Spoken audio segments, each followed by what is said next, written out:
ഒരു മനുഷ്യൻ 40-50 കൊല്ലം കൊണ്ട് നന്നാകാത്തത് കുറഞ്ഞ സമയം കൊണ്ട് രാത്രി ഉപയോഗപ്പെടുത്തി അടിച്ചു മാറും. ഒരു മനുഷ്യനെ പൂർണ്ണമായി മാറ്റുക രാത്രിയാണ്. അള്ളാഹും അടിമയും തമ്മിലുള്ള സുഖം നഷ്ടപ്പെടും. അതൊരു സുഖ. അടിമയും ഉടമയും തമ്മിൽ ഒരു സുഖമുണ്ട്, അതാണ് യഥാർത്ഥത്തിൽ സുഖം. അടിമയും ഉടമയും തമ്മിലുള്ള ആ ഒരു സുഖം, അത് വലിയ സുഖ. അതെന്താ? അത് അവനിലേക്ക് ഇറങ്ങും, കരിയും. ദുനിയാവോ അതിനെപ്പറ്റി ചിന്തിക്കണ്ട. നമ്മൾ അള്ളാഹുവിനെ അകലുമ്പോഴേ ദുനിയാവിനെ പറ്റി ചിന്തിക്കൂ. അള്ളാഹുവിലേക്ക് അടുത്താലോ ചിന്തിക്കൂല.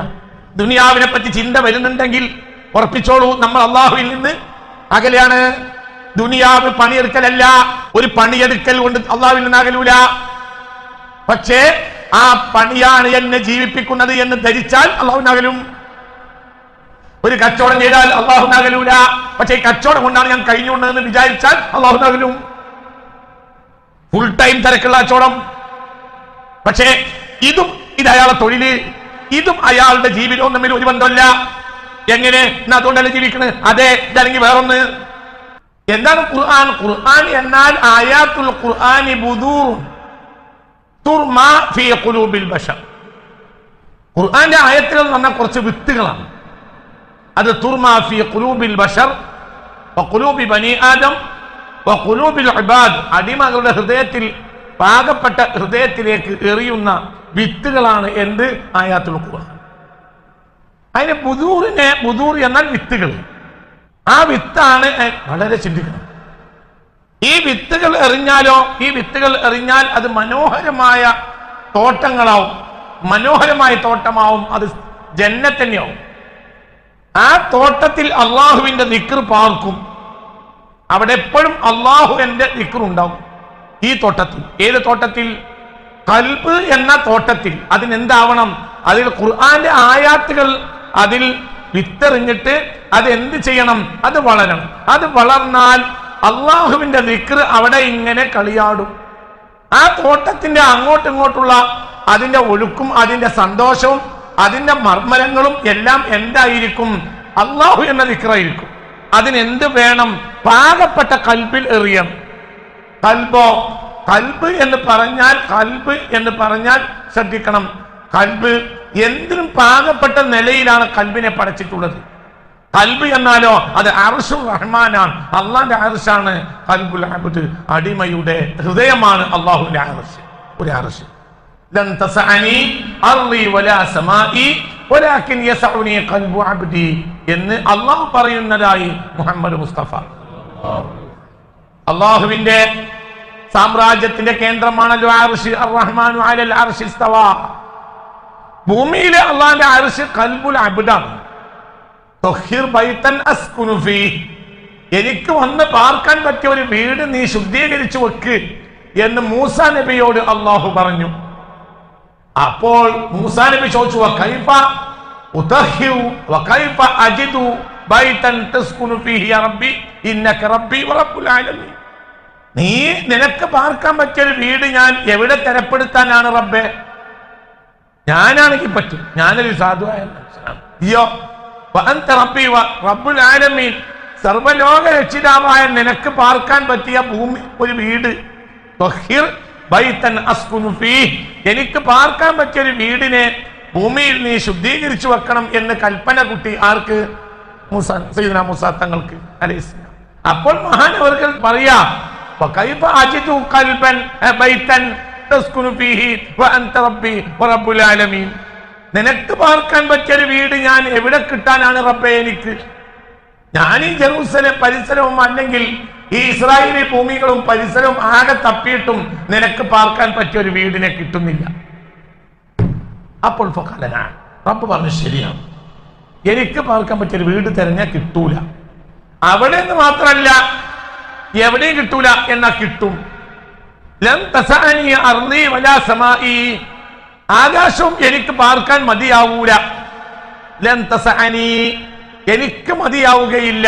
അർളി, ഞാൻ ഉണ്ടാക്കിയ ഭൂമിയോ വലാ സമാഇ, ഞാൻ ഉണ്ടാക്കിയ ആകാശമോ എനിക്ക് പാർക്കാൻ മതിയാവില്ല. വലാകിൻ യസഉനി ഖൽബു അബ്ദി അൽ മുഅ്മിൻ, വലാകി യസഉനി, എനിക്ക് പാർക്കാൻ മതിയാകും. എന്ത് മതിയാകും? എന്ത് മതിയാവും? ഖൽബു അബ്ദി അൽ മുഅ്മിൻ, എന്റെ മുഅ്മിനായ അബ്ദിന്റെ ഹൃദയം എനിക്ക് പാർക്കാൻ മതിയാവും. അതുകൊണ്ടാണ് മുഅ്മിനിന്റെ ഹൃദയത്തിന് ഞാൻ എന്ത് പേര് കൊടുത്തത്? അർശുർ റഹ്മാൻ. അള്ളാഹുവിന്റെ കേന്ദ്രം ഏതാണ്? അർശല്ലേ. അവനെ പറ്റി പറയുന്നിടത്തൊക്കെ ഉന്നതമായി പറയാ അർശിനെ പറ്റി. അർശിലല്ലേ? അർശല്ലേ. അർശിന്റെ അധിപതിയല്ലേ അള്ളാഹു. അപ്പൊ അള്ളാഹു പാർക്കണമെങ്കിൽ അവിടെ എന്താകണം? അർശാകണം. ഭൂമിയിൽ അർശുണ്ട്, അതേതാ? ഖൽബുൽ അബ്ദ്. അതിന് എല്ലാ കൽബും അർശാവൂല, അർശാകും. അർശാകൂല, അർശാകും. കൽബ് അർശാകണമെങ്കിൽ എന്താകണം? കൽബിനെ പാകപ്പെടുത്തണം. അതിനെന്ത് ചെയ്യണം? അതിനൊരു തോട്ടമാക്കി മാറ്റണം. അപ്പോൾ അള്ളാന്റെ ദിക്ർ അവിടെ കളിയാടും. അതാണ് അള്ളാന്റെ അർശ്, അതാണ് അള്ളാന്റെ സ്മരണ പാർക്കൽ. അതിനെന്ത് ചെയ്യണം? അത് കളിയാടണമെങ്കിൽ എന്ത് വേണം? അതില് തോട്ടമാകണമെങ്കിൽ പാകപ്പെട്ട ഹൃദയത്തിലേക്ക് എന്ത് വരണം? വിത്ത് വരണം. ഏതാ വിത്ത്? പരിശുദ്ധ ഖുർആന്, ബുദൂറുൽ ഖുർആൻ, ഖുർആന്റെ ആയത്തുകളാണ്. അള്ളാഹുവിന്റെ താമസിക്കാനുള്ള, തോട്ടം ഉണ്ടാകാനുള്ള വിത്തുകളാണ് എന്ത്? ആയാത്തുൽ ഖുർആൻ. പാകപ്പെട്ട ഹൃദയം എന്നൊരു വാക്കുകൾ അറിയാതെ ഞാൻ അതിൽ കേട്ടു. കൽബ് അർശാകണമെങ്കിൽ അവിടെ തോട്ടം ഉണ്ടാവണം. തോട്ടം ഉണ്ടാകണമെങ്കിൽ എന്ത് ചെയ്യണം? വിത്തെറിയണം. വിത്തെറിയേണ്ടത് എവിടെയാണ്? പാകപ്പെട്ട ഹൃദയത്തിലാണ്. ഓഹോ, ഏതാണ് പാകപ്പെട്ട ഹൃദയം? ഏതാ പാകപ്പെട്ട ഹൃദയം? പാകപ്പെട്ട ഹൃദയം ഏത്?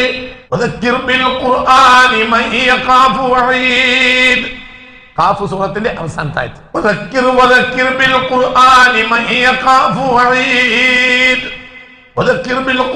ഖുർആൻ കൊണ്ട് ഓർമ്മപ്പെടുത്തുക. ആർക്ക്? ആരെ ഓർമ്മപ്പെടുത്തുക? താക്കീദിനെ പേടിക്കുന്നവർക്ക്. അപ്പോൾ താക്കീദിനെ പേടിക്കുന്ന ഹൃദയമാണ് ഖുർആൻ ഇറങ്ങേണ്ട ഹൃദയം. അല്ലാത്ത ഹൃദയത്തിലോ പാകപ്പെടില്ല. വിട്ടുപോയി, കഷ്ടം വന്നു. എല്ലാരോടും ഖുർആൻ പറഞ്ഞിട്ട് കാര്യമില്ല. താക്കീത് പറഞ്ഞാൽ ഇതാ നരകമുണ്ട്, പടച്ചോനുണ്ട്, മഹ്ശറുണ്ട്, കോടതിയുണ്ട് എന്നൊക്കെ പറഞ്ഞാൽ അവർക്ക് എന്ത് വേണം? ഒരു പേടി വേണം. അവരോടാണ് ഖുർആൻ പറഞ്ഞു കൊടുക്കുന്നത്. നബി ആദ്യം തന്നെ പാകപ്പെട്ട ഹൃദയത്തിലേക്ക് പാകപ്പെടുത്താനല്ലേ നബി നോക്കി. പലർക്കും പാകപ്പെട്ടില്ല. ഈ മലക്ക് അപ്പുറത്തു നിന്നൊരു ശത്രു ജനത നിങ്ങളെ ആക്രമിക്കാൻ വരുമെന്ന് കേട്ടാൽ നിങ്ങൾ അത് വിശ്വസിക്കുമോ? നിങ്ങൾ വിശ്വസിക്കും. അപ്പോൾ പറഞ്ഞു, എന്നാൽ ഇതിനേക്കാൾ ഭയാനകമായ ദിവസത്തെ നിങ്ങൾക്ക് അഭിമുഖീകരിക്കാനുണ്ട്. അപ്പോൾ സിദ്ദീഖിനെ പോലത്തെ സ്വീകരിച്ചു, അബൂലഹബിനെ പോലത്തെ ആക്ഷേപിച്ച് പുറത്തുപോയി. സ്വീകരിച്ചവരൊക്കെ ഖുർആൻ വളഞ്ഞ് തോട്ടായി, അല്ലാത്തവരൊക്കെ ഒന്നിനും പറ്റാത്തവരുമായി. പാകപ്പെട്ട ഹൃദയം, അതിനാണ് വിത്തെറിയുന്നത്. ഏതാ പാകപ്പെട്ട ഹൃദയം? താക്കീതുകൾ കേട്ടാൽ ഭയപ്പെടുന്നു. താക്കീദിനെ ഭയപ്പെടുന്ന ആളുകൾക്കാണ് ഖുർആൻ ഓർമ്മപ്പെടുത്തേണ്ടത്. അവരിലെ ഖുർആന്റെ ആയത്തുകൾ വിളയൂ. എല്ലാവരും വിളയൂല, എല്ലാവരും വിളയൂല.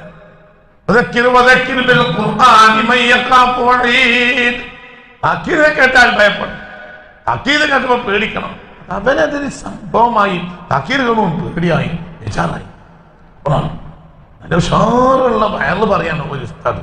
ഉഷാറുള്ള വയറിന്റെ ഉഷാറ് രംഗം, കാര്യമായ ആയത്ത് അരിയത്ത് ഓതിയിട്ട് ഹൃദയത്തിനൊക്കെ പൊട്ടിക്കണ വർത്തമാനം പറയാണ് ഒരു ഉസ്താദ്. നിങ്ങൾ സങ്കല്പിക്കും. അപ്പോൾ ഉള്ള സസ്യമുള്ള ആളുകൾ മുഴുവനും എന്ത് ചെയ്യും?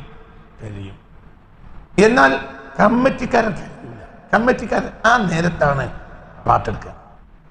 ഓന്റെ ചിന്തയിൽ ഈ താക്കീതല്ല ഉള്ളത്. ഓന്റെ ചിന്തയിൽ ഇത് നഷ്ടമില്ലാതെ പോകണം. കടമ്പര ഹൃദയമൊക്കെ പൊട്ടിയ നേരത്ത് പാട്ടൻ വെച്ചു കൊടുത്താൽ പൈസ കാണും.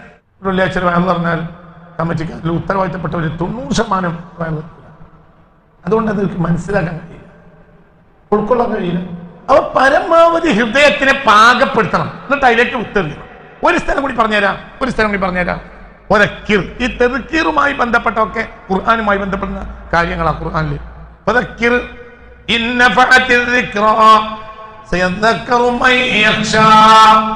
ഇതിന്റെ കാഫ് സൂറത്ത് പറഞ്ഞതിന്റെ വേറെ രൂപം. നബിയെ നിങ്ങൾ ഓർമ്മപ്പെടുത്തണം.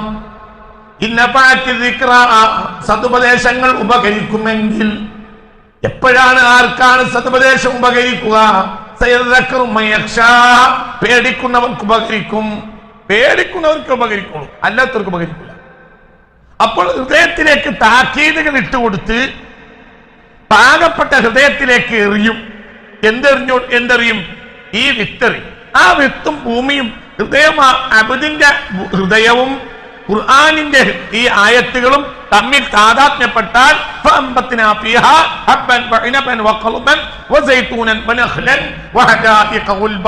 എന്ന് പറഞ്ഞതുപോലെ അതിനങ്ങനെ മുളക്കും. അതാണ് തോട്ടം. ആ തോട്ടത്തിന്റെ എല്ലാ ശബ്ദവും ദിക്റുള്ളയായിരിക്കും. അതാണ് ഉന്നതമായ ഖൽബിന്റെ തോട്ടം. അവിടെ അള്ളാഹുവിന്റെ സ്മരണ അങ്ങനെ പാർക്കും. അതിന് എന്ത് വേണം? പാകപ്പെട്ട ഹൃദയം. അതിനിട്ട് അതിലേക്ക് വിത്തെറിയണം. എന്തുകൊണ്ടാണ് രാത്രിയെ തെരഞ്ഞെടുത്തത്? എന്തുകൊണ്ടാണ് രാത്രിയെ വളരെ വളരെ ചിന്തിക്കും. എന്താ രാത്രിയെ തെരഞ്ഞെടുത്തത്? രാത്രി എന്ന് പറഞ്ഞാല് അബ്ദിലേക്ക് ചുരുങ്ങും. അബ്ദിന്റെ ഖുസൂറുകൾ കണ്ടെത്തും. ഒന്നൊന്നിലേക്ക് ചുരുങ്ങിയാല് അതിന്റെ ഖുസൂറുകൾ വെളിവാകും. അതിന് മനുഷ്യനെ ഉപകരിപ്പിക്കുന്നതാണ് എന്ത്? ഒരു മനുഷ്യൻ ഹിറാഗോയിൽ ഇരിക്കുക, കട്ടയായി ഇരുട്ട്, കണ്ണ് ചിമ്മുന്ന നക്ഷത്രങ്ങൾ പോലും തിരിച്ചുവിടും. രാത്രി അവസാനത്തെ കട്ടിയുള്ള ഇരുട്ടിലാണ്.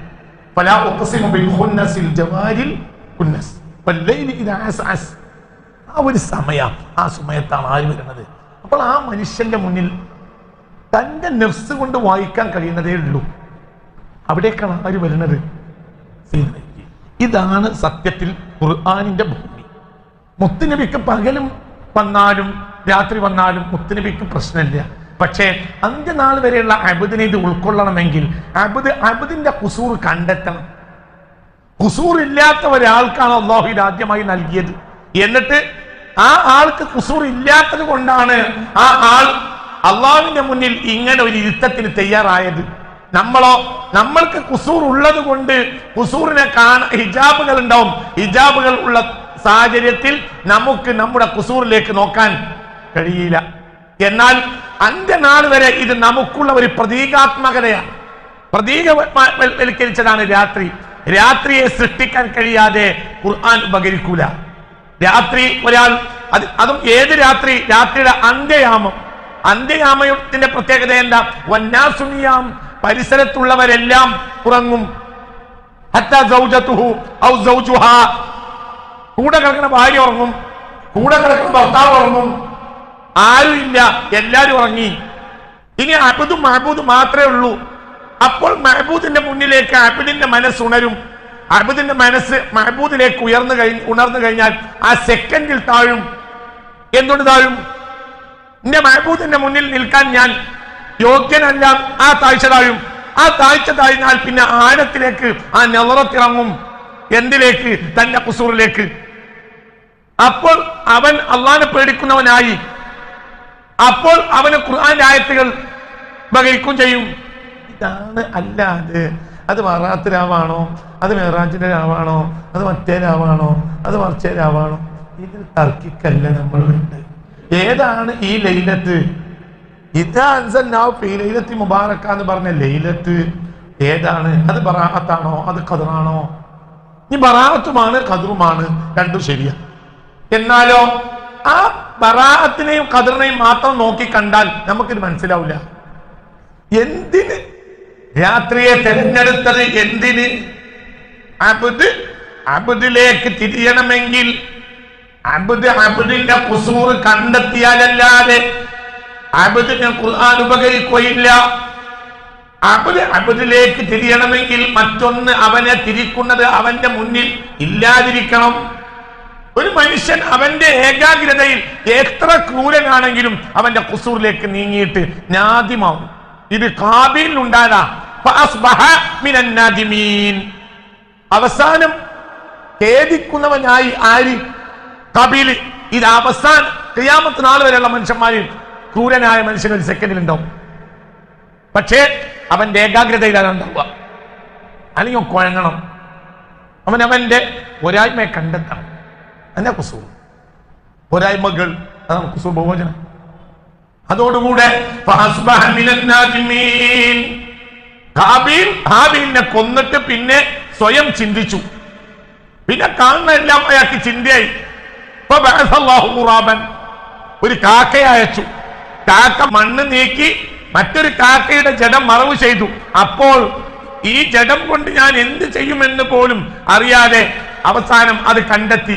അപ്പോൾ ഒരു കാക്കയുടെ ബുദ്ധി പോലും എനിക്ക് ഇല്ലല്ലോ എന്നാലോചിച്ച് ഖേദിച്ച് കരഞ്ഞു. ആര്? ഖബീൽ. ഖേദിച്ചു. ഖേദുണ്ടാവും ഏതിനും.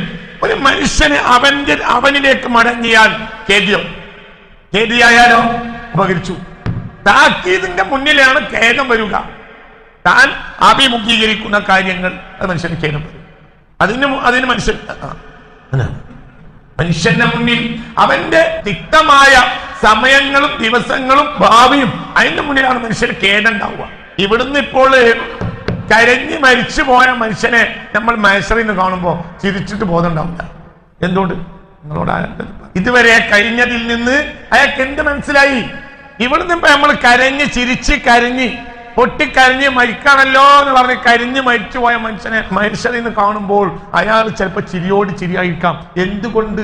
അയാൾക്ക് ഖബർ മുതൽ മഹ്ശർ വരെ നല്ല സുഖം മാത്രമേ ഉണ്ടായിട്ടുള്ളൂ. അയാൾ അത്രയും നല്ല ആളുമായിരിക്കും. ഇനി അയാൾക്ക് മഹ്ശറ എന്ന് പറഞ്ഞാൽ കരിയൂല. അപ്പോൾ അർശിന്റെ തണലുമായിരിക്കും. നരകപ്പുറത്തുണ്ടായ അയാൾക്ക് പേടിയില്ല. അയാൾ ചിരിയായിരിക്കും. എന്തുകൊണ്ട്? ഇയാളെ ഭാവിയിൽ താക്കീതില്ല. ജീവിതത്തിൽ താക്കീത് ഉണ്ടായിരുന്നു. താക്കീതിനെ ഉൾക്കൊണ്ടു. അതനുസരിച്ച് ജീവിച്ചു. അപ്പോൾ അയാൾ നന്നായി. ഇനി അയാളെ മുന്നിൽ ഒരു ഇരുളടഞ്ഞ ഭാവി ഇല്ല. അവന്റെ ഭാവിയെ കുറിച്ച് ഓർത്ത് അവന്റെ നാളെ കുറിച്ച് ഓർക്കുമ്പോഴാണ്, അതായത് ഇരുളടഞ്ഞ ഒരു ഭാവിയോ ഭയാനകമായ ഭാവിയോ ആണ് മനുഷ്യനെ ഖേദിയാക്കുക. നമ്മള് കരിപ്പൂർ എയർപോർട്ടിൽ ഇങ്ങനെ നിന്നാൽ മതി. ഡിപ്പാർച്ചറിലാണോ അരേബിലാണോ ഒന്നും നോക്കണ്ട. അത് രണ്ടും വേറിരുന്ന ആ സ്ഥലത്ത് നിൽക്കുക. എന്നിട്ട് ഇങ്ങനെ മനുഷ്യന്റെ മുഖത്തേക്ക് നോക്കിയാൽ തന്നെ അവൻ പോകണോനാണോ അവൻ വരുന്നോനാണോ തിരിയും. മനുഷ്യൻ അവനിലേക്ക് ഇറങ്ങിയാലേ അവൻ അഭിമുഖീകരിക്കുന്ന കാര്യങ്ങൾ അവനിലേക്ക് ഇറക്കും. അതാ ഞാൻ പറഞ്ഞത്. അള്ളാഹു അബ്ദ് മാത്രമായാൽ അബ്ദ് അള്ളാഹുവിലേക്ക് നോക്കും രാത്രിയുടെ ഏകാഗ്രതയിൽ. അപ്പോൾ അബ്ദിന് മനസ്സിലാവും ഞാൻ ഇതിന് യോഗ്യനല്ല. അപ്പോൾ തന്റെ അയോഗ്യതകളെ തിരയും. ഈ അയോഗ്യതകൾ ഒരു സെക്കൻഡ് കൊണ്ട് പരിഹരിക്കാൻ അയാളുടെ മുന്നിൽ ഒന്നുമില്ല എന്നല്ല. ചില അപാകതകൾ ഒരായുസ് കൊണ്ട് പോലും പരിഹരിക്കാൻ കഴിയുന്ന അപാകതകളും അല്ല. അപ്പോൾ അയാൾക്ക് ചൂട് കയറും. ആ ചൂട് അയാളുടെ ഉള്ളിലെ നീരിനെ പുറത്താക്കും. അതാണ് എന്ത്? കണ്ണുനീർ. ഈ കണ്ണുനീരോ? ഈ കണ്ണുനീർ സനവാത്തിന്റെ മേൽ പെയ്യും. ഈ കണ്ണുനീരോ? ഈ കണ്ണുനീര് സനവാത്തിന്റെ മേൽ പെയ്യും. അതായത് ഈ കണ്ണുനീർ അങ്ങനെയുള്ള ചില സാധനങ്ങൾക്ക് പെട്ടെന്ന് ശുദ്ധീകരിക്കാൻ കഴിയും. മനസ്സിലാണ്? അങ്ങനെയാണ് ചില സാധനങ്ങൾ. അങ്ങനെയാണ് ചില നീരുണ്ട്. ആ നീര് ഏത് കടുകട്ടയെയും വെളുപ്പിക്കാൻ പറ്റും. അങ്ങനത്തെ നീരാണ് എന്ത്? ആ കണ്ണുനീരിന്റെ ആന്തരിക തലം, ബാഹ്യതലല്ല. ബാഹ്യതലത്തിൽ അത് ഉപ്പാണ്. ആന്തരിക തലത്തിൽ അത് ക്ലോറക്സിനേക്കാൾ കരുത്താണ്. അതാണ് ഞാൻ സനവാത്തിന്റെ മേൽ പെയ്യുന്നത്. സനവാത്ത് എന്നാൽ കൊല്ലങ്ങൾ. ഏത് കൊല്ലങ്ങൾ? ഇവൻ അള്ളാഹുവിന് മുന്നിൽ എതിര് ചെയ്ത കൊല്ലങ്ങൾ. ആ കൊല്ലങ്ങളുടെ മേലാണ് പെയ്യും. എന്ത്? കണ്ണുനീര്. ഇപ്പൊ ഇവിടെ ആരുള്ളത്? അവനും അള്ളാഹും മാത്രം. ഒന്നുമില്ല. ലൈറ്റ് വരെ ഇട്ടിട്ടില്ല. ചില മശായിഖന്മാരുണ്ട് പ്രധാനപ്പെട്ട ദുആകളിലും മറ്റും അവരെന്ത് ചെയ്യും? ലൈറ്റ് ഓഫ് ആക്കാൻ പറയും. എന്തിനാ ലൈറ്റ് ഓഫ് ആക്കാൻ പറയുന്നത്? വെറുതെ ഈ വിഡ്ഢികൾ അതിന്റെ പിന്നാലെ കൂടും. ആ ലൈറ്റ് ഓഫ് ആക്കിയിട്ടാണല്ലോ അതിങ്ങനെ. എന്തിനാ? അപ്പൊ ആരും കാണില്ല. മറ്റോ കരയണത് വരെ ഞാൻ കാണില്ല. അയാൾ കരയണം നോക്കിയാൽ പിന്നെ അയാളും ഞാൻ ബന്ധപ്പെടും. അവിടെ ഇബ്ലീസ് ചലിക്കും. മറ്റയാൾ കരയുണ്ടാവും, ഞാൻ കാണില്ല. നേരെ മറിച്ചോ? മാത്രല്ല ഞാൻ തന്നെ കരയുന്നത് വേറൊരാൾ കാണണയും എനിക്ക് പറ്റൂല. പൊട്ടിക്കരയും പടച്ചോനെ പുറത്തരണേ നട്ടപ്പതിനക്ക് കരയാണ്. ആര്? പെണ്ണുങ്ങൾ. ഒന്നര ഞാൻ ഗൾഫിന്ന് വന്നിട്ടുള്ളൂ. അപ്പോഴാണ് ഇവൾ നട്ടപ്പതിനക്ക് പുറത്തരണേ പടച്ചോനെ കരയണേ. അപ്പൊ ഇവന് വെച്ചണം അറ്റ ഇങ്ങനെ കരയാൻ മാത്രം. ഇങ്ങനെ കരയാൻ മാത്രം ഇവിടെ എന്താണുള്ളത്? ആ ഒരൊറ്റ കണ്ണുനീര് മതിയാവും ആ കുടുംബം നാശാക്കാൻ. മനസ്സിലായോ? അതാണ് ഞാൻ പറഞ്ഞത്. വന്നാസുന്യ. പരിസരത്തുള്ളവരെല്ലാം പറഞ്ഞ ആരും അബുദും മാബൂദും മാത്രമേ ഉള്ളൂ. പിന്നെ അവിടെ അബുദ് കെട്ടണയ്ക്കും. ഒരു സെക്കൻഡ് മതിയാവും. അതൊന്നും ഒരു സെക്കൻഡ് വേണ്ടിയില്ല. ഒരൊറ്റ നിറത്ത് ഈ കണ്ണിന് നോട്ടത്തിന് പോലും ഒരു സെക്കൻഡ് വേണ്ടെങ്കിൽ ഉൾക്കണ്ണിന് ഒരു സെക്കൻഡൊന്നും ഈ ലോകം മുഴുവൻ നോക്കാൻ ഒരു സെക്കൻഡ് ഉൾക്കണ്ണിന് വേണ്ട, ബാഹ്യ കണ്ണിന് തന്നെ ഒരു നോട്ടത്തിന് ഒരു സെക്കൻഡ് വേണ്ട. അപ്പോൾ ആന്തരിക കണ്ണിനോ? ആന്തരിക കണ്ണ് സെനവാത്തിനെ മൊത്തം നോക്കും ഒരു മൈക്രോ സെക്കൻഡ് ഉണ്ട്. അപ്പോഴത്തിനൊരു പൊട്ടും.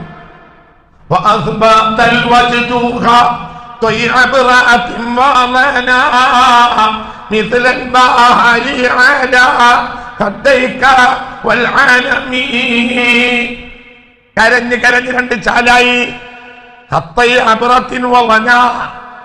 രണ്ട് കണ്ണുനീര് ചാലുകൾ ഇതിലൂടെ ഒഴുകിയിറങ്ങി. ആരാ പറയുന്നത്? ഇമാം ഖുസൂരി. മനുഷ്യന് അവന്റെ ഖുസൂറുകൾ, അവന്റെ ഒരു നോട്ടം നോക്കിയാൽ അവൻ എന്ത് ചെയ്യും? അവൻ അതിലേക്ക് തിരിഞ്ഞാൽ അവൻ അള്ളാഹുവിന്റെ മുന്നിൽ ഇരിക്കാൻ എനിക്കുള്ള അയോഗ്യത, ഈ നിലക്കാകുമ്പോൾ എനിക്കുന്റെ ഭാവി. അപ്പോൾ ഇവൻ എന്തായി? ശുദ്ധീകരിച്ചു. ഇതന്നെയാണ് ഉഴുതുമറിക്കല്. ഈ ഉഴുതുമറിക്കലിലേക്ക് നീ എന്തറിഞ്ഞാൽ മതി ആയത്തുകള്. അതുകൊണ്ടാണ് ഏകാഗ്രമായ രാത്രികളിൽ ഖുർആൻ ഓതാൻ പറഞ്ഞത്. ഖുർആൻ ഓതാൻ പറഞ്ഞ സൂറത്തുൽ തൊളി. യാ അയ്യുഹൽ മുസമ്മിൽ ഖുമിൽ ലൈല ഇല്ലാ ഖലീലൻ നിസ്വഹു അവിൻഖുസ് മിൻഹു ഖലീല ഔ സിദ് അലൈഹി വറത്തിൽ ഖുർആന തർതീല ഇന്നാ സനുൽഖി അലൈക ഖൗലൻ സഖീല. ഏറ്റവും ഭാരപ്പെട്ടതാണിത്. ഈ വാക്കുകള്, ഇതിന്റെ ഭാരം എവിടെയാ? ഇതിന്റെ സ്വാധീനത്തിലാണ്, അല്ലാതെ വചനമെന്ന പ്രത്യക്ഷത്തിലല്ല. രാത്രിയാണ് ഇരുന്നിട്ട് നോക്കണം. രാത്രി ഓതിയാൽ ഇത് ഭാരപ്പെട്ട വാക്കാണ്. ഭാരം എവിടെയാണ്? അതിന്റെ ആന്തരിക സ്വാധീനത്തിൽ, ബാഹ്യതലത്തിലല്ല. പിന്നെ ഇന്ന നാശിഅത്തൽ ലൈലി ഹിയ അശദ്ദു മുഖീല. രാത്രി ഓതിയാൽ അത് ഹൃദയവും ചെവിയും നാവും തമ്മിൽ സംയോജിക്കാൻ എളുപ്പമുണ്ട്. നാവ് പറയും, ചെവി കേൾക്കും. ചെവി നേരെ ഡയറക്റ്റ് കൊടുക്കും. എവിടേക്ക്? ഹൃദയത്തിലേക്ക്. ചെവി അത് തന്നെ കേൾക്കും. എന്തുകൊണ്ട്? ചെവിയുടെ മുന്നിൽ കേൾക്കാൻ വേറെയൊന്നുമില്ല. മനുഷ്യനെ സംബന്ധിച്ചിടത്തോളം രണ്ട് തരം ശബ്ദം കേൾക്കൂല. ഒരു ശബ്ദം കേൾക്കൂ. ഒന്ന്, വളരെ നേരിയ ശബ്ദം മനുഷ്യൻ കേൾക്കൂല. രണ്ട്, ഏറ്റവും വലിയ ശബ്ദം മനുഷ്യൻ കേൾക്കൂല. രണ്ടിന്റെയും ഇടയിൽ ശബ്ദം ഉണ്ടാക്കുകയും ഉണ്ടാക്കാതിരിക്കുകയും ചെയ്യുന്ന ചില സാധനങ്ങളുണ്ട്. ആ ശബ്ദമേ ആര് കേൾക്കൂ? ശബ്ദങ്ങൾ എന്ന വിഷയത്തിൽ നമുക്കൊരു പ്രഭാഷണം തരണ്ട. ശബ്ദങ്ങൾ ഭയങ്കര പഠിക്കാണ്ട്. ശബ്ദത്തിൽ ഭയങ്കര പഠിക്കാണ്ട്. ശബ്ദം ഭയങ്കര പഠിക്കാണ്ട്. ഞാൻ ശബ്ദവും ഖുർആനും വെച്ച് ഒരു പഠനം ഇങ്ങനെ തുടങ്ങിയിട്ടുണ്ട്. അതിൽ പഠിക്കാണ്ട്. അതുകൊണ്ടാണ് ഭയങ്കര. ഇപ്പൊ ഭൂമിയുടെ കറക്കത്തിന്റെ ശബ്ദം എന്ന് പറഞ്ഞാൽ ഭയങ്കര. മനുഷ്യൻ കേൾക്കൂല. ഭൂമിയുടെ ശബ്ദം മനുഷ്യൻ കേൾക്കൂല. ഏറ്റവും ഭയാനകമായ ശബ്ദമുണ്ട്. എന്തിന്? കേൾക്കൂല. എന്തുകൊണ്ട്? ഏറ്റവും ഉയർന്ന ശബ്ദം മനുഷ്യന് കേൾക്കാൻ കഴിയില്ല. ഇനി താഴെ ശബ്ദമുണ്ട്, അത് കേൾക്കൂല. എന്താ ഈ നിരീശ്വരവാദികൾക്കൊക്കെ പറ്റിയത്? എന്ത് പറ്റിയത്? എന്തൊക്കെ ഈ രൂപത്തിൽ അല്ലാഹു ഇതൊക്കെ സംവിധാനിക്കുക എന്ന് പറഞ്ഞാൽ ഇതൊക്കെ എന്താണെന്നാ വിചാരിച്ചത്? വിഷയത്തിലേക്ക് തിരിച്ചു വരും. അതായത് ഇന്ന നാശിഅത്തൽ ലൈലി യശദ്ദു വത്അൻ വഅഖ്വമു ഖീല. രാത്രിയിൽ ഖുർആൻ ഓതിയാൽ സംയോജനത്തിന് ഏറ്റവും നല്ലതാണ്. എന്ത് സംയോജനം? നാവ് പറയുമ്പോൾ ചെവി കേൾക്കും. ചെവി കേട്ടാൽ ചെവിയോട് ഉടനെ സംയോജിച്ച് താതാത്മ്യപ്പെടും. ആര്? ഹൃദയം. ചെവി എന്താ കേട്ടത്? ചെവിക്ക് മുമ്പിൽ കേൾക്കാൻ വേറെയൊന്നും ഇല്ല, ഒന്നുമില്ല. ഒന്നാസുനിയാം. എല്ലാരും ഉറങ്ങാണ്. ഒക്കെ ഉറങ്ങാണ്. എല്ലാം ഉറങ്ങാണ്. അപ്പോൾ ചെവിയുടെ മുന്നിൽ കേൾക്കാൻ വേറൊന്നുമില്ല. ഇന്നലൊക്കെ പിന്നഹായി സബ്ഹൻ ത്വീല. പകലിൽ തിരക്കുകൾ ധാരാളമുണ്ടല്ലോ. അതായത് ഈ രാത്രിക്ക് ഖുർആനുമായി ഹൃദയത്തിൽ ഉള്ള സ്വാധീനം എപ്പോഴുണ്ടാവില്ല? പകലുണ്ടാവില്ല. പകലിൻ്റെതായ തിരക്ക് താങ്കൾക്കുണ്ട്, മറ്റുള്ളവർക്കുണ്ട്. എല്ലാവരുടെയും തിരക്കിന്റെ സമയമാണ് ഏത്? പകല്. രാത്രി ചെലവാക്കാൻ കഴിയാത്തവർ നന്നാവില്ല. ഒരു മനുഷ്യൻ 40-50 കൊല്ലം കൊണ്ട് നന്നാകാത്തത് കുറഞ്ഞ സമയം കൊണ്ട് രാത്രി ഉപയോഗപ്പെടുത്തി നന്നാവും. അടിച്ചു മാറും. ഒരു മനുഷ്യനെ പൂർണ്ണമായി മാറ്റുക രാത്രിയാണ്. അള്ളാഹുവും അടിമയും തമ്മിലുള്ള സുഖം നഷ്ടപ്പെടും. അതൊരു സുഖ. അടിമയും ഉടമയും തമ്മിൽ ഒരു സുഖമുണ്ട്. അതാണ് യഥാർത്ഥത്തിൽ സുഖം. അടിമയും ഉടമയും തമ്മിലുള്ള ആ ഒരു സുഖം, അത് വല്ലാത്തൊരു സുഖ. അതെന്താ? അത് അവനിലേക്കിറങ്ങും, കരിയും. ദുനിയാവോ അതിനെപ്പറ്റി ചിന്തിക്കണ്ട. നമ്മൾ അള്ളാഹുവിനെ അകലുമ്പോഴേ ദുനിയാവിനെ പറ്റി ചിന്തിക്കൂ. അള്ളാഹുവിലേക്ക് അടുത്താലോ ചിന്തിക്കൂല. ദുനിയാവിനെ പറ്റി ചിന്ത വരുന്നുണ്ടെങ്കിൽ ഉറപ്പിച്ചോളൂ, നമ്മൾ അള്ളാഹുവിൽ നിന്ന് അകലെയാണ്. ദുനിയാവ് പണിയെടുക്കലല്ല, ഒരു പണിയെടുക്കൽ കൊണ്ട് അള്ളാഹുവിൽ നിന്ന് അകലൂല. പക്ഷേ ആ പണിയാണ് എന്നെ ജീവിപ്പിക്കുന്നത് എന്ന് ധരിച്ചാൽ അള്ളാഹുവിനകലും. ഒരു കച്ചവടം ചെയ്താൽ അള്ളാഹുവിനകലൂല. പക്ഷേ ഈ കച്ചവടം കൊണ്ടാണ് ഞാൻ കഴിഞ്ഞുണ്ടെന്ന് വിചാരിച്ചാൽ അള്ളാഹുവിനകലും. ഫുൾ ടൈം തിരക്കുള്ള കച്ചവടം, പക്ഷേ ഇത് അയാളെ തൊഴില്, ഇതും അയാളുടെ ജീവിതവും തമ്മിൽ ഒരു ബന്ധമല്ല. എങ്ങനെ? അതുകൊണ്ടല്ല ജീവിക്കണ്. അതെ, ഇതല്ലെങ്കിൽ വേറൊന്ന്. ഒരുത്തിനെ പ്രേമിച്ചാൽ ഓളെ തന്നെ കെട്ടേണ്ടി വരും. ഓളെ ഒരുത്തങ്ങൾ കാട്ടിയാലോ പിന്നെ ഓളെ ക്ഷമിക്കേണ്ടി വരും. കാരണം പ്രേമിച്ചുപോയി. പ്രേമിച്ചിട്ടില്ല, കെട്ടിയിട്ടോ ഒരു പറ്റിയിട്ടൊന്നും പ്രേമിച്ചില്ല. ഞാനാണ് പോകുന്നത്, എന്നാൽ ഇയാൾ ചെല്ലുന്നും പറഞ്ഞു. അങ്ങനെ പോവുകയാണെങ്കിൽ ഇയാൾ ചെല്ലുന്ന, അങ്ങനെ പോവുകയാണെങ്കിൽ വേറൊന്നും വേണ്ട, 3-4 ദിവസം 6 ഉണ്ടാവുന്ന, ഞാൻ പോണില്ല എന്ന് പറഞ്ഞു. നേരെ മറിച്ചോ ഇവളെ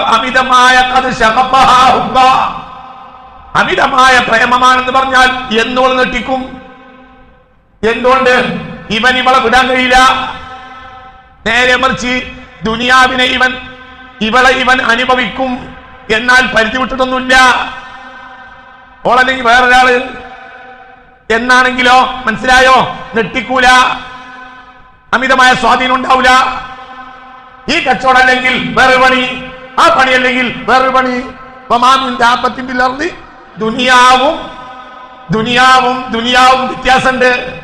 ദുനിയാവിൽ ആണ്, ദുനിയാവിൽ അല്ല, ദുനിയാവിൽ അല്ല, ദുനിയാവിൽ ആണ്, ദുനിയാവിൽ ആണ്, ദുനിയാവിലാണ്, ദുനിയാവിലാണ്, ദുനിയാവിലല്ല, ദുനിയാവിലല്ല, ദുനിയാവിലാണ്. അങ്ങനെയൊക്കെ ഉണ്ട്. ഒരാൾ കച്ചവടത്തിലാണ്, കച്ചവടത്തിലല്ല. ഒരാൾ കച്ചവടത്തിലാണ്, കച്ചവടത്തിൽ ഒന്നും കൂടിയാണ്. വേറൊരാൾ കച്ചവടത്തിൽ അല്ല, ഞാൻ കച്ചവടത്തിലാണ്. മറിച്ചോനെ എനിക്ക് തന്നെ ഒന്ന് കച്ചവടം ചെയ്യാൻ കഴിയുക, എനിക്ക് ഉഷാറാകാൻ കഴിയുക എന്നുള്ള ചിന്തയിലാണ്. 2-3 അവസ്ഥ ഉണ്ട്. അതായത് ഇതിന് പറയുമ്പോൾ നിങ്ങൾ ഇനി തിരിച്ചു ചോദിക്കരുത്, നിങ്ങൾ കൃഷി നടക്കണില്ലേ, നിക്കൊല്ലം അതില്ല നിങ്ങൾക്ക് പറയാൻ പറ്റൂല, ഞങ്ങളെല്ലാവരും അറിഞ്ഞതുകൊണ്ട്. അങ്ങനെയാണ് നിങ്ങളിപ്പം കൃഷി നടത്തണം എന്തിനാ മൂല്യരെ, നിങ്ങൾ പൈസ ഉണ്ടാക്കണം എന്തിനാ മൂല്യരെ? ആ ചോദ്യം പറയരുത്. അതും ഇത് തമ്മിൽ ബന്ധമല്ല. കൃഷി നടത്താതിരിക്കാം, അത് അതിന്റെ ഏർപ്പാട്, അത് നമ്മളെ ധർമ്മം, അത് നമ്മുടെ ധർമ്മം. എന്നാൽ അതുകൊണ്ട് നമ്മൾ ജീവിക്കൂല. ജീവിക്കുന്നത് ആരെ കൊണ്ടാണ്? താനെ കൊണ്ടാണ്. കച്ചവടം ചെയ്യാം, ജോലി എടുക്കാം, അതല്ലെങ്കിൽ വേറൊന്ന്. റബ്ബി നമ്മളെ പോറ്റും. കച്ചവടമൊക്കെ ഗൾഫിൽ പൊളിഞ്ഞാൽ എന്താ? അതേ അതുപോലത്തെ ഒരു അവസ്ഥക്ക് അതേ ഉള്ളൂ. ഇനി വേറൊരു അവസ്ഥയാണ്. ആയിക്കോട്ടെ, ഒന്നും കൂടി ചെറുതാക്കിയാൽ മതിയല്ലോ. കപ്പലിലേക്കും കടലിലായപ്പോൾ കപ്പലിൽ പോന്നു, പിന്നെ പുഴയിൽ കയറിയപ്പോൾ നീ കപ്പൽ നടക്കൂല, നീ എന്താക്കിയാൽ മതി? വലിയ വഞ്ചി. അങ്ങനെ വഞ്ചിക്ക് വന്നു. അങ്ങനെ പോന്നിട്ടാണ് മൂത്തേടത്തെ തോട്ടിൽ കയറുന്നത്. അപ്പോൾ നീ വഞ്ചി നടക്കൂല, ചെറിയ കൈത്തോണി ആയിക്കോട്ടെ. എന്നും കടലാകണം, എന്നും എല്ലാത്തും കടലാണെന്ന് പൊരിലെത്തൂല. പിന്നെ നടന്ന് 4 ബെഡ്റൂമിലെത്തുള്ളൂ. ഭാര്യന്റെ ബെഡ്റൂമിൽ എത്ര ഒരാൾക്ക്? എവിടെയുള്ള? ദുബായിലാണ്. എന്ത് ചെയ്യണം? ഫ്ലൈറ്റിൽ കയറണം, ഫ്ലൈറ്റിൽ ഇറങ്ങി പിന്നെയോ കാർ കയറണം. ഓട്ടോറിക്ഷ പോകാത്ത വഴിയുണ്ട്, അപ്പൊ മോട്ടോർ സൈക്കിൾ കൊണ്ടുവന്ന് അതും കൊണ്ടുവന്ന് ഒതുക്കുങ്കല്ല് വരെ എത്തി. ഇനിയോ ഒതുക്കുങ്കല്ലും വരെയൊക്കെ കയറ്റാൻ പറ്റൂല മോട്ടോർ സൈക്കിള്. ഇനിയോ നടക്കണം, എന്നാലേ പെണ്ണുങ്ങൾ അവിടുത്തെ എത്തുള്ളൂ. വിമാനം തന്നെ ബെഡ്റൂം വരെ നടക്കുമോ? ഗൾഫിലെ കച്ചവടം മോശമാണെന്ന് പറയുന്ന എല്ലാ ആജ്യമാരും ഇവിടെ ഉണ്ട്. അത് അതിന്റെ സത്യമുള്ളൂ. അത് കഴിഞ്ഞു. ജീവിതത്തിന് പ്രയാസം ഉണ്ടാവില്ല. ആര് നടത്തും? അള്ളാഹു നടത്തും. പക്ഷേ വിമാനം ആകണമെന്ന് വിചാരിക്കരുത്. ഓരോന്നും അതിന്റെ പ്രൊസീജിയർ ഉണ്ടാവും. ഒക്കെ അനുഭവിച്ചെടുക്കാൻ കഴിഞ്ഞാലേ അവൻ നടക്കുള്ളൂ. എന്നതുപോലെ കച്ചവടം ചെയ്തൂടെ? ചെയ്യാം. പക്ഷേ കച്ചവടം ആത്മത്തേജാറാവണ്ട. അത് പോയാലോ അൽഹംദുലില്ലാ. അപ്പോൾ അതിനേക്കാളും അപ്പുറത്ത്. പക്ഷെ എന്ത് വേണമെന്നറിയോ? ഇവിടെ കാര്യം നടത്തുന്ന എന്ത് വേണം? വർത്താനം പറഞ്ഞ മുതലാളിനോട്. മുതലാളിയും നമ്മളും തമ്മിൽ മാത്രമാവുന്ന ഒരു ബിസിനസ്, നമ്മളും മുതലാളിയും തമ്മിലുള്ള ബിസിനസ് മീറ്റിംഗ് ഉണ്ട്. എപ്പോ? നേരെ വെളുക്കാൻ കാലത്ത് 3 മണിയായാൽ 2-2:30 മണിയായാൽ മുതലാളി നെറ്റിലെ ബിസിനസ് മീറ്റിംഗ് ആണ്. അത് ഇവിടുത്തെ ബിസിനസ്സും അവിടുത്തെ ബിസിനസ്സും പറയും. മുതലാളി പറയും പ്രശ്നമില്ല, ഓക്കെ. എന്താ പറഞ്ഞത്? ഇതെന്ത് പകലിറക്കിക്കൂടെ? എന്തിനെ രാത്രി ഇറക്കിയത്? ഇതിന് പ്രതീകാത്മകത ഉണ്ട്. കാരണം ഒരാളെ അവനിലേക്ക് ഇറക്കുന്ന സമയമാണ് ഏത്? ഏകാഗ്രമായ രാത്രി. തന്നിലേക്ക് ഇറങ്ങാതെ ഒരിക്കലും തനിക്ക് ഖുർആൻ ഉപകരിക്കൂല. ഇതെന്തിനാണ്? അല്ലാഹു സുബ്ഹാനഹു വ തആല ആകാശഭൂമിക്കിടയിൽ ഏറ്റവും അത്ഭുതപ്പെട്ട അല്ലാഹുവിന്റെ സൃഷ്ടിയായ അബുദാവുന്ന ഏറ്റവും പരിശുദ്ധമായ ഖൽബിന്റെ ഉടമയായ മുഹമ്മദ് മുസ്തഫാക്ക് ഏറ്റവും പാകപ്പെട്ട ഹൃദയത്തിലേക്ക് അല്ലാഹുവിന്റെ ദിക്റിനെ വളർത്താൻ വേണ്ടി അല്ലാഹു തആല എറിഞ്ഞ വൃത്താണ് എന്ത്? ഖുർആൻ. അതിലുണ്ടാക്കിയ തോട്ടമാണ് വമാ അർസൽനാക ഇല്ലാ റഹ്മത്തൽ ലിൽ ആലമീൻ. അതാണ്. ആ തോട്ടത്തിൽ നിന്ന് പാകപ്പെട്ടു സിദ്ദീഖ്, ആ തോട്ടത്തിൽ നിന്ന് പാകപ്പെട്ടു ഫാറൂഖ്, ആ തോട്ടത്തിൽ നിന്ന് പാകപ്പെട്ടു ഉസ്മാൻ ബിൻ അഫ്ഫാൻ, ആ തോട്ടത്തിൽ നിന്ന് പാകപ്പെട്ടു അലി ബിൻ മുർത്തള. അവരൊക്കെ തോട്ടമായി. ആ തോട്ടത്തിലെ ശബ്ദം, ആ തോട്ടത്തിൽ എന്താ അല്ലാഹുവിന്റെ ദിക്റായി. ആ ഹൃദയത്തിൽ ഒന്നേ ശബ്ദമുള്ളൂ, എന്ത്? ദിക്റുല്ലാഹ്. അല്ലാഹു തൗഫീഖ് തരട്ടെ. നമ്മൾ വിചാരിച്ച ചൊല്ലുന്ന ദിക്റല്ല, എന്നാൽ ചൊല്ലുന്നത് തെറ്റുമല്ല. ചൊല്ലിയത് കൊണ്ട് നന്നാവൂല, ചൊല്ലാതിരുന്നോണ്ട് നാശാവൂല. നട്ടുച്ച നേരത്തെ കിരിശ്ശേരി അങ്ങാടിയിൽ ദിക്റും ചൊല്ലിയിട്ട് ആളുകൾ ഇങ്ങനെ വീടിന്റെ മേലേക്ക് നോക്കി കുത്തിരിക്കും. എന്റെ പ്രശ്നം ചെല്ലിയവൻ ചെല്ലിയില്ല, ചെല്ലാത്തവൻ ചെല്ലാതിരുന്നിട്ടില്ല. യഥാർത്ഥ റാക്കിറാര ചെല്ലാതെ ഇരിക്കണ ആ മനുഷ്യന് അല്ലാഹുവല്ലാത്തൊരു ചിന്ത ഇല്ല. നമ്മൾ ഇവിടെ ദിക്റില്ലത് എന്തിനു വേണ്ടിയാ? നമ്മൾ മകന് പാസ്പോർട്ട് കിട്ടിയിട്ടുണ്ട്, വിസ വന്നിട്ടില്ല, കിടിയും വരപ്പണിയാണ്, സ്ട്രക്ചർ വാർത്തിട്ടുണ്ട്. ഇനി ബാക്കി എന്റെ ഉള്ളിൽ എന്താ ചെയ്യേണ്ടത്? ഒരു കുടുത്തല്ല. ഭാര്യന്റെ ബന്ധോ കഴിഞ്ഞു, ഒക്കെ കഴിഞ്ഞ് കിടിയും ഗൾഫിൽ 2 കൊല്ലം നിന്ന് വന്നതാണ്. വിചാരിച്ച മാതിരിയൊന്നും ശമ്പളം കിട്ടിയില്ല. അറബി ഭയങ്കര ഹാർഡാണ്. അതുകൊണ്ട് നല്ല വിസയെങ്കിലും കിട്ടണം. കിടിയും അപ്പൊ കിടിയും ദുനിയാവിന്റെ കിടിയും. മറ്റേ ദുനിയാവും ഇല്ല, ഇവിടുത്തെ പണി കണക്കാണ്, ഒക്കെ കണക്കാണ്. ആ മനുഷ്യന് അല്ലാഹുവല്ലാത്തൊരു ചിന്ത തന്നെ ഇല്ല. അവർക്ക് ദുനിയാവും കണക്കാ, ആഖിറവും കണക്കാ. അവർക്ക് മരിച്ചാലും കണക്കാ, ജീവിച്ചാലും കണക്കാ. മനസ്സിലായി? ആ ആൾ വലിയ. എന്തുകൊണ്ട്? അവരുടെ കൽബിൽ പരിശുദ്ധ ഖുർആൻ വിളഞ്ഞിട്ടുണ്ട്. അപ്പോൾ ആ കൽബിന്റെ ഉള്ളിൽ ആരേ ഉള്ളൂ? അതാണ് അർശുർ റഹ്മാൻ. അതാണ് മൂസാ നബിയോട് പറഞ്ഞത്, എനിക്ക് പാർക്കാൻ പറ്റിയ വീട് വേണം എന്ന് പറഞ്ഞാൽ ഇങ്ങനെ പാകപ്പെട്ട ഹൃദയമാണ്. നമ്മൾ ഈ കിടി കൊണ്ട് എത്തുന്നു വിചാരിക്കണ്ട. ഈ കിടിയും കൂടി എത്തൂലേ? എത്തണമെങ്കിൽ നിയ്യത്ത് മാറ്റണം. നിയ്യത്ത് മാറ്റണം. സലാത്ത് ചൊല്ലി കഴിഞ്ഞിട്ട് വേർക്കുമ്പോൾ ദുനിയാവ് പറയാൻ പാടില്ല. ഭാര്യരെ പറയുന്നത് ഇല്ല എന്ന് വർത്താനെ പറയുന്നത് ഉണ്ട് എന്ന് പറയാൻ പാടുള്ളൂ. കാരണം അല്ലാഹുവിന്റെ നിഅമത്ത് അല്ലാഹ് തന്നല്ലേ, വമാ അർസൽനാക ഇല്ല. സലാത്ത് ചൊല്ലിയിട്ട് കരയുമ്പോൾ എന്ത് പറയണം? റബ്ബേ, ഈ ഒരു സലാത്തിയല്ല നീ എനിക്ക് ചെയ്ത നിഅമത്ത് വലുതല്ലേ. റബ്ബേ, ഇതൊന്നും ഇല്ലാത്തൊരു കാലം എനിക്ക് ഉണ്ടായിരുന്നില്ലേ, എജിനെ നന്നാക്കിയില്ല ഈ അവസ്ഥയിലേക്ക്.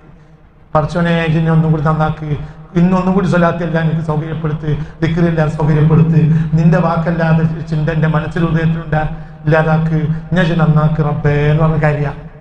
ദുനിയാവിലെ വർത്തനം പറയുന്നത്.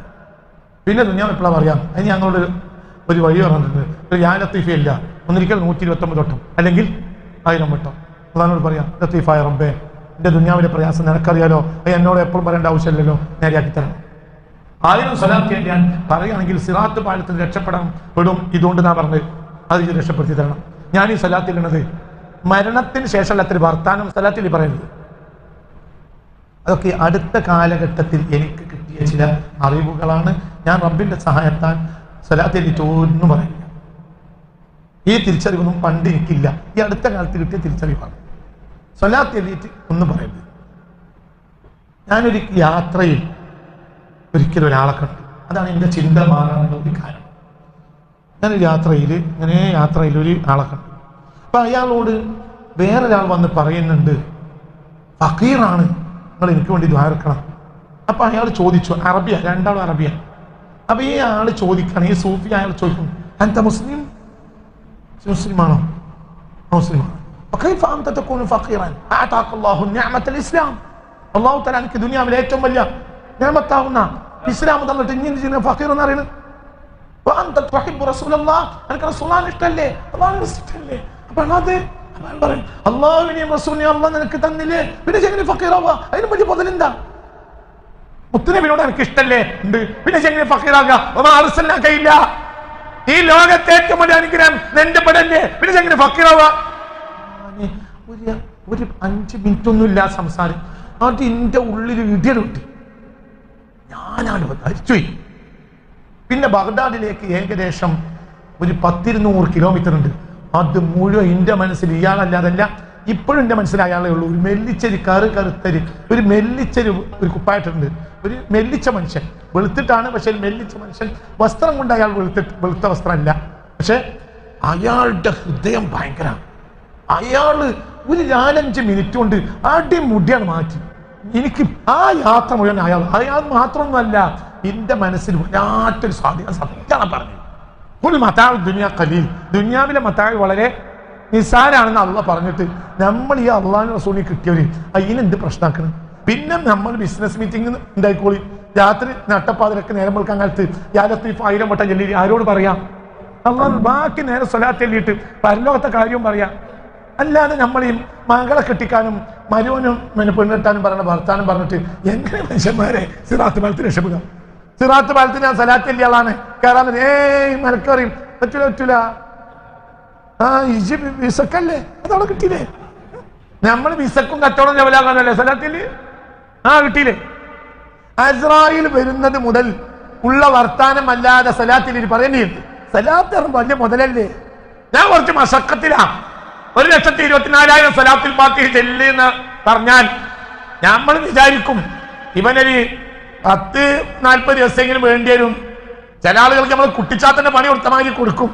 2-4 ശല്യം അല്ലാതിരിക്കട്ടെ, ഒരു 7-8 ദിവസം സമയത്തിന് വിളിക്കും. സാറേ എന്തുകൊണ്ട് സിറാത്ത് പാലത്തിൽ രക്ഷപ്പെടണമെങ്കിൽ 1,24,000 സ്വലാത്തുൽ ഫാത്തിഹ ചൊല്ലിക്കറഞ്ഞാൽ അടുത്ത കൊല്ലം ഈ ദിവസം കാണുമ്പോൾ ചോദിച്ചാൽ മതി. അപ്പൊ പറയും കുറച്ചുകൂടി ബാക്കിയുണ്ട് എന്ന് തിരുത്തട്ടോ. നമ്മൾ അങ്ങനെ ചെയ്യരുത്. നമുക്ക് സലാത്ത് എന്തിനാ? സിറാത്ത് പാലത്തിൽ രക്ഷപ്പെടാന് സലാത്ത് എന്തിനാ? കൗസറിന്റെ വെള്ളം മുത്തനബി വാങ്ങി തരണം. മുത്തനബി സ്വല്ലല്ലാഹു അലൈഹി വസല്ലം അല്ലാഹുവിന്റെ വജ്ഹിന് വേണ്ടി സലാത്ത് ചൊല്ലി. ഹബീബ റസൂലുള്ളാഹിനെ കണ്ണിൽ കണ്ടിട്ട് വന്ന മോനെ കുടിക്കുന്ന റസൂൽ നമ്മളോട് പറയണം. അതിനേക്കാൾ വലിയ മാണിക്കല്ലേ എവിടെ കൊടുക്കാൻ പറ്റില്ല, അതല്ലാതെ വേറെ എവിടെയാ? റസൂൽ കാണിച്ചു തരണം, ഇതാ അതാ നിന്റെ ഇരിപ്പിടം, അള്ളാന്റെ കയ്യിൽ ഞാൻ എന്റെ അധികാരം കൊണ്ട് നിനക്ക് അരസിന്റെ താഴെ ഇരിപ്പിടം വാങ്ങി വെച്ചിട്ടുണ്ട്, അരസിന്റെ തണലതാണ്. റസൂൽ നമ്മളെ ഇരിപ്പിടം കാണിച്ചു തരണം. റസൂൽ കാണിച്ചു തന്ന ഇരിപ്പിടത്തിൽ നമ്മൾ പോയിരിക്കണം. അള്ളാഹു തൗഫീഖ് തരട്ടെ. അതിനല്ലേ മാണിക്കല്ല് കൊടുക്കണ്ട്? ഈ ദുനിയാവിലെ നിസാര പൊറാട്ടൊക്കെ മാണിക്കല്ല്. മുതലാളിയായിട്ടുള്ള ബിസിനസ് ബന്ധം മീറ്റിംഗ് നടത്തുക എല്ലാ രാത്രിയും. നേരെ വിളിക്കുന്നു മോലാലിനോട് പറയും വേണ്ട, പറയണ്ട. നമ്മളെ പോയി ഇന്ന് കരഞ്ഞാൽ തന്നെ മോലാളിക്ക് കാര്യമില്ല, പറയേണ്ട ആവശ്യമൊന്നുമില്ല. കരഞ്ഞു, എന്റെ വിഷയങ്ങളൊക്കെ നിനക്കറിയാലോ, അത് നടക്കും, പേടിക്കൊന്നും വേണ്ട, റബ്ബ് നടത്തിയിട്ടുണ്ട്. മനസ്സിലായോ? ബാക്കി അടുത്ത ക്ലാസ്സിൽ പറയും. ഈ ക്ലാസ് ഇപ്പോഴും പൂർത്തിയായിട്ടില്ല. എന്തുകൊണ്ട് ഖുർആൻ രാത്രി ഇറങ്ങി എന്നതാണ് ഇവിടെ നമ്മൾ അന്വേഷിക്കുന്നത്. ഏകാഗ്രമായ മനസ്സാണ് ഖുർആന്റെ ഭൂമി. ഏകാഗ്രമായ മനസ്സിന് സൃഷ്ടിക്കണമെങ്കിൽ രാത്രി എണീക്കണം. രാത്രിയിലേക്ക് മനുഷ്യൻ അപ്പോൾ അള്ളാഹുവിന്റെ വചനങ്ങൾ ഇറങ്ങിയാണ് വന്നാൽ അത് നന്നാവും. തൗഫീഖ് തരട്ടെ. ഇതൊക്കെ പഠിക്കണം. നാട്ടിലാണെങ്കിലും ഗൾഫിലാണെങ്കിലും. ഗൾഫാണ് നമ്മളെ വരുമാനം എന്ന് വിചാരിക്കണ്ട, നാട് മോശാന്ന് വിചാരിക്കണ്ട. അള്ളാഹുവിനെ ഏൽപ്പിക്ക്, എന്നിട്ടോ നാട്ടു പണിയെടുത്തോ, അള്ളാഹ് തരും. എന്തിനാ പണി? കഴിഞ്ഞു. അള്ളാഹു തആല നമുക്ക് തൗഫീഖ് തരട്ടെ. പിന്നെന്ത് വേണം? ഞാൻ പറഞ്ഞില്ലേ, ഓരോന്നിലും അതതിന്റെ വാഹനം മാറ്റണം. വിമാനത്തിൽ തന്നെ മൂത്തിറങ്ങണം എന്ന് പറഞ്ഞാൽ നടക്കൂല. എല്ലാത്തിലും എല്ലാ കാര്യത്തിലും. ഗൾഫിലായിരുന്നപ്പോൾ ആര് ചോദിച്ചാലും 10,000 രൂപ സദഖ കൊടുത്തിരുന്നു. എന്തിനാ 10,000 രൂപ കൊടുക്കുന്നത്? എന്തിനാണ് 10,000 രൂപ കൊടുക്കുന്നത്? 10,000 ഉണ്ടായതുകൊണ്ട്. ഇപ്പൊ 10,000 ഇല്ല, മോശമാണോ? അല്ല. ഇപ്പൊ കൊടുക്കണ എത്ര? 100 രൂപ. അതിനെന്താ തെറ്റ്? സബഖ ദിർഹമുൻ ബി അൽഫി ദിർഹമിൻ. ചിലപ്പോൾ 1000 ദിർഹമിന്റെ മേലെയാണ്. 1 ദിർഹം എന്ന് മുഹമ്മദ് മുസ്തഫ. 1000 അന്നത്തെ കഴിവാണ്, 1 ഇന്നത്തെ കഴിവാണ്. മനസ്സിലായി പറഞ്ഞത്? 10,000 രൂപ സദഖ കൊടുക്കാൻ വേണ്ടി ഗൾഫ് പോണ്. ഈ സദഖകളൊക്കെ നമ്മളെ നാട്ടിൽ എന്തുണ്ടാക്കി? ഈ ജാതി സദഖകൾ എന്തുണ്ടാക്കി? പള്ളി 4 എണ്ണായി, പള്ളി 10 എണ്ണായി. ഏത് അക്രമിക്കും പള്ളിണ്ടായി. പണ്ട് അങ്ങനെയല്ല, പുറത്താക്കിയാൽ പിന്നെ കരയും. ഇപ്പോഴോ ഒരു മഹലിൽ നിന്ന് പുറത്താക്കിയാൽ മറ്റൊരെടുക്കും. പണ്ട് അങ്ങനെയല്ല, ഒരു മഹലിൽ നിന്ന് കാളി ഒരു തീരുമാനമെടുത്താൽ കരഞ്ഞിട്ട് കാല് പിടിക്കും. ഇപ്പൊ പെരയിൽ ചാരായം മാറ്റിയാലും പ്രശ്നമല്ല. സത്യല്ലേ? വേറെ പെരയിൽ ചാരായം മാറ്റിയാലും പ്രശ്നമല്ല. ഈ മഹലിൽ നിന്ന് പുറത്താക്കിയാൽ മറ്റൊരെടുക്കും. ഇതൊക്കെ ഇവിടുന്ന് എന്തുകൊണ്ടുണ്ടായി? ഈ ഗൾഫേറെ സ്വതക്ക അവിടെ പള്ളി പടിപ്പള്ളി ആകപ്പള്ളി. പണ്ട് അങ്ങനെയല്ല. പണ്ട് ചെവി ഇങ്ങനെ നല്ലോണം കൊടുക്കണം. ബാങ്ക് കേൾക്കുന്നുണ്ടോ? ഇപ്പോഴോ? ഇപ്പോൾ ചെവി കൊടുക്കണം. കാരണം ഒരു ബാങ്ക് ഉത്തരം കൊടുക്കാൻ കഴിയൂല. അല്ലാഹു അക്ബർ അല്ലാഹു അക്ബർ അല്ലാഹു അക്ബർ തുടങ്ങി നമ്മളും ലാ ഇലാഹ ഇല്ലല്ലാഹ് ലാ ഇലാഹ ഇല്ലല്ലാഹ് ഒക്കെ കഴിഞ്ഞു. നമ്മള് റസൂലുള്ളാഹിനെ കാണാൻ വേണ്ടി കണ്ണിന്റെ പുരിവൊക്കെ തടവിക്കുമ്പോൾ നിൽക്കുമ്പോൾ അതിനേക്കാളും വലിയ ആമ്പളി പേരിൽ അല്ലാഹു അക്ബർ അല്ലാഹു അക്ബർ. നമ്മള് ഹിന്ദുക്കൾക്കും കടന്നുറങ്ങണല്ലോ. അതൊന്നുമില്ലല്ലോ. ഇനി തൽക്കാലം ഇപ്പത്തെ ആ ബാങ്കിനെ പോയി. അതോ അതാണ് അയ്യാലസലാമായിട്ട് അതിനേക്കാൾ ഉക്കില് വേറെ വന്നു. നമുക്ക് റബ്ബാഹിന്റെ ബലം കഴിയില്ല. ഏത് ബാങ്ക് വരെ അപ്പൊ നമ്മള് ഉത്തരം കൊടുത്തത് പുടുത്തമല്ല. അപ്പുറത്തെ വീട്ടിൽ ഹിന്ദുണ്ട്, ഒരു കെട്ടിച്ചാടി കിടക്കുക. ആ ബോധമല്ല. ഒരിക്കത് വാജിബില്ലല്ലോ. ഒരെന്ത് നമ്മൾ വിളിച്ചോണ്ട് ഒരെന്തിനെ ബുദ്ധിമുട്ടിച്ചത്? പരിധി വിട്ട് പരിധിയിലെല്ലാവർക്കും എല്ലാ കാര്യം എല്ലാവരും സഹിക്കണം. മനസ്സിലായവർ ചിന്തിക്കും. എന്തുകൊണ്ട് ഇതൊന്നും മുബാറക്കല്ല? എന്താ അങ്ങനെ വരുന്നത്? മുബാറക്കല്ല. ഒരു കാര്യം മുബാറക്കായാൽ മാത്രമേ ഉണ്ടാവുള്ളൂ. ഇന്നാ അൻസൽനാഹു ഫീ ലൈലത്തിൻ മുബാറക. ഇതിന്റെ ബാക്കി അടുത്ത ക്ലാസ് പറയും.